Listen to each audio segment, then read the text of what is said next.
అంతేనండి. తెలుగుదేశం అధికారంలోకి వస్తే ఇప్పుడు ఉన్న నిరుద్యోగులకి ఏదో ఒక దారి దొరుకుద్ది. ఇక్కడే ఉండి ఎవరైనా పని చేసుకోవచ్చు. ఒక క్యాపిటల్ అనేది ఉండాలి కదా.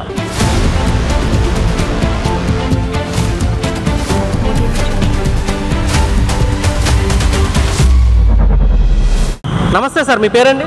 కిషోర్ అండి. కిషోర్ గారు ఏం చేస్తుంటారు సార్ మీరు? మేము పెయింటింగ్ పని అండి. పెయింటింగ్ పని. సార్ మీది ఏ నియోజకవర్గం, ఏ ఊరు సార్ మీది? మాది ఏలూరు, ఏలూరు జిల్లా అండి. ఏలూరు జిల్లా, Eluru parliament. Eluru parliament. Sir రాష్ట్రంలో గత 5 సంవత్సరాల నుంచి మీరు జగన్మోహన్ రెడ్డి గారు పరిపాలన చేశారు. మరికొద్ది రోజుల్లో ఎన్నికలు జరగబోతున్నాయి. ఈసారి రాష్ట్రంలో ఏ ప్రభుత్వం అధికారంలోకి వస్తే రాష్ట్ర అభివృద్ధి బాగుంటుందని మీరు భావిస్తున్నారు? ఇటు పక్కన టీడీపీ, జనసేన, బీజేపీ కూటమి ఉంది, మరో పక్క వైసీపీ ఉంది. ఇద్దరులో ఎవరు బెటర్ అండి? మాకు టీడీపీ రావాలన్నమాట. ఎందుకని సార్ టీడీపీ ఎందుకు కావాలనుకుంటున్నారు? ఎలా ఉంది 5 సంవత్సరాల నుంచి పరిపాలన? ఈ 5 సంవత్సరాల పరిపాలన అంటే వాళ్ళు ఇచ్చే పథకాలు అవి అనుకుంటే డెవలప్మెంటింగ్ లేదండి. ఇప్పుడు మేము పనికి వెళ్ళామంటే మేము తెచ్చుకునే డబ్బులు ఎంతకంత ఉండేవి. పని వారంలో ఉంటే 3 రోజులు అలాగ ఉంటుంది, పని ఉండట్లా. ఏంటంటే ఖర్చు పెరిగిపోయింది. బిల్డింగ్ కట్టుకునేవాడు కూడా ఆలోచిస్తున్నాడు కట్టుకోవాలా లేదా అని. అదే ఇప్పుడు ఇసుక అనేది మెయిన్ ప్రాబ్లం అని చాలామంది చెప్పారు సార్. ఇసుక రావడం వల్ల దాదాపుగా 20 నుంచి 30 రకాల పనులు ఆగిపోయారు అంటున్నారు. ఈ 5 సంవత్సరాల్లో ఇసుక వల్ల నిజంగా ఇబ్బంది పడ్డారా? ఇసుక వల్ల పడ్డాము, పెరిగిన ధరల వల్ల కూడా పడ్డామండి. ఇప్పుడు ఇల్లు కట్టుకుందాం అనుకున్నాడు, మధ్య తరగతాడు 10 లక్షలు కట్టుకుందాం అనుకుంటాడు. ఆడు 10 అనుకున్నది ఇప్పుడు 13 అయింది. ఆడు కట్టుకోవాలంటే ఇప్పుడు ఆడికి వచ్చే ఇన్కమింగ్ లేదు, డెవలప్మెంటింగ్ లేదు. దానివల్ల ఇప్పుడు ఏ వ్యాపారం కూడా అభివృద్ధి చెందదు కదండి. దానివల్ల సార్ మరి రోడ్ల పరిస్థితి రాష్ట్రంలో ఏ విధంగా ఉంది? రోడ్లు అయితే వాళ్ళు వచ్చి వేసింది ఏం లేదు. అయిపోయిన రోడ్లకి శంకుస్థాపన చేయడం తప్ప వాళ్ళు వచ్చి రోడ్లు వేసింది లేదు, చేసింది లేదు. మరి సంక్షేమ పథకాలు ఇస్తున్నాం అంటున్నారుగా, మీరు ఎందుకని ఎలా మాట్లాడుతున్నారు? పథకం వేస్తే ఎలా సరిపోతుంది? ఇప్పుడు పథకం వేస్తున్నాడు, కరెంటు బిల్లు 4 సార్లు పెంచాడు. మాకు 250 రూపాయలు వచ్చేది బిల్లు, ఇప్పుడు 500 వస్తుంది. ఆడిచ్చే పథకం ఎందులో ఏం చేస్తున్నాడు? Current bill. ఇప్పుడు తాగేవాడు ఉంటాడు, ఆడు 90 రూపాయలు కోట తాగేవాడు ఇప్పుడు రోజు 230 రూపాయలు తాగుతున్నాడు. అందులో పోతున్నాగా మా డబ్బులు అయ్యే ఇస్తున్నాడు. అది జనాలు తెలుసుకోవాలి. అది ఇస్తున్నాడు అని అంటే ఇప్పుడు డెవలప్మెంటింగ్ లేదు. మనకు రాజధాని ఏదంటే చెప్పుకుంటా కూడా లేదు.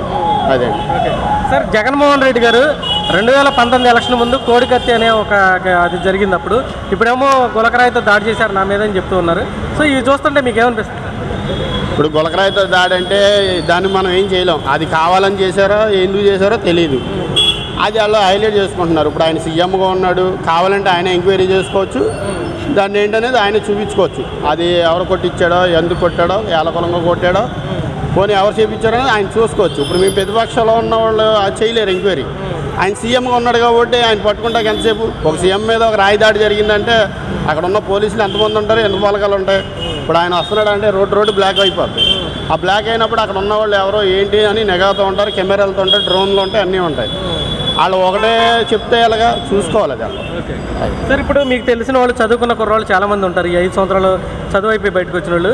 మరి రాష్ట్రంలో నేను వస్తే ప్రతి సంవత్సరం జాబ్ క్యాలెండర్ ఇస్తాను, లక్షల ఉద్యోగాలు కల్పిస్తానన్నారు. నిజంగా ఉద్యోగాలు వచ్చి కొత్తగా పరిశ్రమలు ఏమైనా వచ్చినాయి సార్ రాష్ట్రానికి? మాకు ఏలూరులో ఉన్న జూట్ మిల్ మూసారండి. అది మూసిన తర్వాత జూట్ కార్మికులు కొంతమంది హోటల్లోకి వెళ్ళిపోతున్నారు, కొంతమంది పొరుగురులు వెళ్ళిపోయారండి, వలస వెళ్ళిపోతున్నారు. ఎవరన్నా తూర్పు నుంచి ఏలూరు వచ్చేవారు, మిల్లో పని చేసుకుంటాం, ఏదో పని చేసుకుంటాం. ఇక్కడి నుంచి విజయనగరం వెళ్ళిపోయారు చాలామంది జూట్ కార్మికులు. అది డెవలప్మెంటింగ్ కలగదు. సార్ మరి మీ పార్లమెంటు పరిధిలో ఇప్పుడు పోలవరం ప్రాజెక్ట్ ఉంది. గత ప్రభుత్వంలో ఎంతవరకు పూర్తయిందో మీకు తెలుసు. అలానే చింతలపూడి రిజర్వాయర్ ఒకటి ఉంది, అది కూడా పూర్తి చేయలేదు. మీకు ఎలా అనిపిస్తుంది సార్? ఇప్పుడు ఆ ప్రాజెక్టులు పూర్తయితే నీరు వచ్చి పంటలు బాగా పండుతాయి. మరి ఎలా అనిపించింది మీకు? అవన్నీ జనాలకి అనవసరం. ఇప్పుడు ఏంటంటే ఫ్రీ పథకం ఇచ్చేస్తున్నాం మనం, అదే అనుకుంటున్నాడు. కానీ అది డెవలప్ అయితే ఆ పథకాలు జనాలకు అవసరం లేదు. ఎవడు కష్టపడి తింటాడు. ఈ జనాలకి ఇలాగా చూపించి ఎరేసి చేస్తున్నాడు. అది సార్ మరి మీ పార్లమెంటు పరిధిలో కేంద్రంతో ముడిపడిన ఉన్న సమస్యలు చాలా ఉన్నాయి. మరి మీ పార్లమెంటు నుంచి టీడీపీ కూటమి తరపు నుంచి పుట్టా మహేష్ కుమార్ యాదవ్ గారు పోటీ చేస్తున్నారు. అలానే వైసీపీ తరపు నుంచి కారుమూరి సునీల్ కుమార్ యాదవ్ గారు పోటీ చేస్తున్నారు. ఇద్దరిలో ఎవరైతే మీ పార్లమెంటు పరిధిలో మంచి చేయగలరని భావిస్తున్నారు సార్ ఎంపీగా? ఎంపీగా అయినా ఏదైనా అండి, ఒక తెలుగుదేశంలో వచ్చేటప్పటికి ఏదన్నా డెవలప్మెంటింగ్ ఉంటుందండి. ఒకప్పుడు రోడ్లు విస్తరణైనా చేస్తారు, అన్నీ చెందుతారు. ఈ ఎక్కడికక్కడే ఉంటాయి. ఇప్పుడు ఏలూరులోనే ఇప్పుడు మాకు ఎమ్మెల్యే కింద చేశారు, ఆయన డిప్యూటీ సీఎం చేశాడు. ఇప్పుడు ఆయనకి ఇంటికి వెళ్ళే దారిలో చిన్న బ్రిడ్జి ఉంది, వరదలు వస్తే ఆ బ్రిడ్జి మునిగిపోద్ది. ఆ వంతుని కూడా ఆయన చేయించుకోలేకపోయాడు. ఇప్పుడు ఒక డిప్యూటీ సీఎం కింద ఉన్నప్పుడు ఆ వంతుని చేసుకుంటాకి ఎంత, ఆయన అది కూడా చేసుకోలేకపోయాడు. మరి ఆయన మాకు కనబడేది చాలా తక్కువ. ఏదో ఎలక్షన్ వచ్చినప్పుడు లేదా ఎవడన్నా ఓపెనింగ్ టైంలోనో వచ్చి కనపడటమే తప్ప ఇప్పుడు ఆయన దగ్గరికి వెళ్ళి మేము నుంచుంటే ఆయన మాకు కనబడేదే తక్కువ. అదే అండి. ఓవరాల్గా అయితే మీకు తెలుగుదేశం ప్రభుత్వం అధికారంలోకి వస్తేనే బాగుంటుంది. అంతేనండి. తెలుగుదేశం అధికారంలోకి వస్తే ఇప్పుడు ఉన్న నిరుద్యోగులకి ఏదో ఒక దారి దొరుకుద్ది. ఇక్కడే ఉండి ఎవరైనా పని చేసుకోవచ్చు. ఒక క్యాపిటల్ అనేది ఉండాలి కదా, ఆ క్యాపిటల్ కూడా ఉంటుంది అనమాట. ఇప్పుడు ఆయన 3 క్యాపిటల్ అన్నాడు, 3 క్యాపిటల్ ఒక క్యాపిటల్ కూడా అభివృద్ధి చెందాల.